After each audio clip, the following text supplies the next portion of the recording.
Yes, on the microphone Itogelo Official Rose D, mhabarishaji kupitia Biomedia Channel, sehemu pekee ambayo unazipata zile za habari zimekaa vipi. Karibu sana. Leo tangazia habari ambako Rais wa Jamhuri ya Muungano wa Tanzania Mheshimiwa Samia Suluhu Hassan ametoa kauli hii nzito mara tu baada ya kifo cha mbunge wa viti maalum Halima. Atuma salamu za rambirambi. Mambo yamekaaje?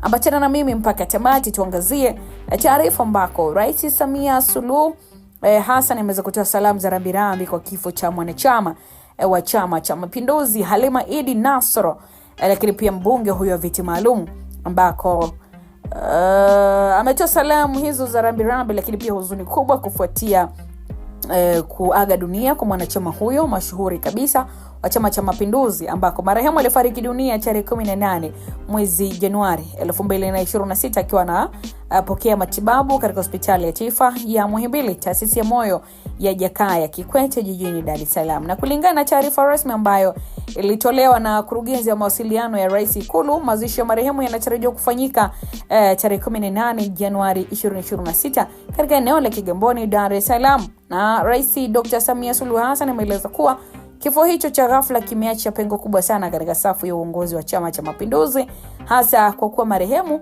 alikuwa mtu anayejitolea sana katika masuala ya chama na maendeleo ya jamii. Na katika ujumbe wake wa rambirambi, Rais amemwomba Mwenyezi Mungu ailaze roho ya marehemu mahali pema peponi, na amesema pia kuwa anawapa pole ya dhati kabisa familia ya marehemu, hasa kwa wanawake waliokuwa wakifanya kazi naye katika Umoja wa Wanawake Tanzania UWT, pamoja na wanachama wote wa Chama cha Mapinduzi CCM Zanzibar na Tanzania bara kwa ujumla. Rais amewataka wote wanaohuzunika na msiba huu wapate subra, wapate faraja na nguvu kutoka kwa Mwenyezi Mungu ili waweze kustahimili kipindi hiki kigumu.